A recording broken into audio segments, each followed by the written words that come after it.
చందమామ కథ. మునిముచ్చు. ఒక ధనవంతుడు పొరుగురు వెళ్ళి తిరిగి వస్తుండగా దారిలో చెట్టు కింద ఒక మునీశ్వరుడు కనిపించాడు. ఆ ముని దొంగముని అని ఎరగక ధనికుడు ఆయన ముందు సాష్టాంగపడి, స్వామి, తమరు మా ఇంటికి వచ్చి కొంతకాలం ఉండి నన్ను తరింపజేయాలి అని వేడుకున్నాడు. ముని సమ్మతించాడు.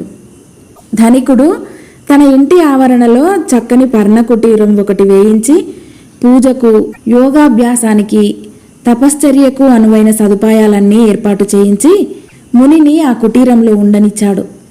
మునికి రోజులు సుఖంగా వెళ్ళిపోతున్నాయి. ఇంతలో ఆ ప్రాంతంలో దొంగల భయం జాస్తి అయింది. ధనికుడి వద్ద 1000 మొహరీలున్నాయి. వాటిని ధనికుడు పర్ణకుటీరంలో దాచ నిశ్చయించాడు. ఏమంటే, ఒకవేళ దొంగలు వచ్చినా ఆ ముని ఉంటున్న చోటుకేసి పోరు. అటువంటి ప్రదేశంలో డబ్బు ఉంటుందని వారికి అసలు అనుమానమే పోదు. ధనికుడు 1000 మొహరీలను సంచిలో పోసి ఒకనాటి రాత్రి పర్ణకుటీరానికి వచ్చి ఒక మూల గుంట తవ్వి అందులో సంచి పెట్టి మళ్ళా గుంట పూడ్చి మునితో, స్వామి, క్షమించండి, దొంగల భయం జాస్తిగా ఉండటం చేత ఈ సొమ్ము ఇక్కడ దాచవలసి వచ్చింది అన్నాడు. అంతా మాయ, భ్రమ అన్నాడు ముని నవ్వుతూ. ధనికుడు మునికి సాష్టాంగపడి తన ఇంటికి వెళ్ళిపోయాడు. నెల రోజులు గడిచాయి. ఒకనాటి రాత్రి దొంగ ముని ఆ మొహరీల సంచిని తవ్వి ధనికుడు ఇంటి ఆవరణకు దూరంగా ఒకచోట పాతిపెట్టి తిరిగి వచ్చాడు. మర్నాడు ఆ ముని ధనికుడు ఇంటికి వెళ్ళాడు. ఆ సమయంలో ధనికుడు ఒక మిత్రుడితో ఏదో మాట్లాడుతున్నాడు.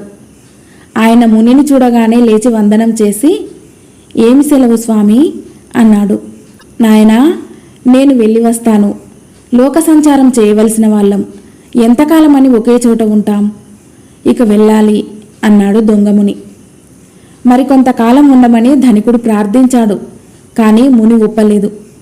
బయలుదేరమని ఆజ్ఞ అయింది నాయనా, వెళ్ళి తీరాలి అన్నట్టు ఈ పూచిక పుల్ల ఎలా వచ్చిందో నా జోలిలోకి వచ్చింది, నీ సొత్తు నీవే ఉంచుకో అంటూ ఆ ముని ఒక పూచిక పుల్ల తీసి భద్రంగా ఒక పక్కగా పెట్టి బయటికి వెళ్ళిపోయాడు.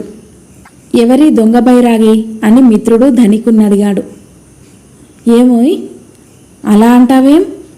ఆ మనిషి పూచిక పుల్ల కూడా ఇతరులది కోరడు, కనిపించటం లేదా? ఆయన ఉండే కుటీరంలో 1000 బంగారు మొహరీల సంచి ధైర్యంగా దాచిపెట్టాను తెలుసా అన్నాడు ధనికుడు. అది అక్కడ ఉండదని నా అనుమానం. ఎందుకైనా మంచిది, వెంటనే వెళ్ళి చూసుకో అన్నాడు స్నేహితుడు. అతని మాట అక్షరాలా నిజమైంది. ధనికుడు వెళ్ళి పర్ణకుటీరం మూల తవ్వి చూస్తే డబ్బు లేదు. వెంటనే ఆ ధనికుడు, అతని స్నేహితుడు గుర్రాల మీద బయలుదేరి కొద్దిసేపట్లోనే దొంగ మునీశ్వరుణ్ణి పట్టుకున్నారు. అతని జోలెలో మొహరీల సంచి దొరికింది. 4 తన్నిన మీదట దొంగ మునీశ్వరుడు దొంగతనం చేసినట్టు ఒప్పుకున్నాడు. తర్వాత అతన్ని ధనికుడు న్యాయాధికారికి అప్పగించాడు. కథ సమాప్తం.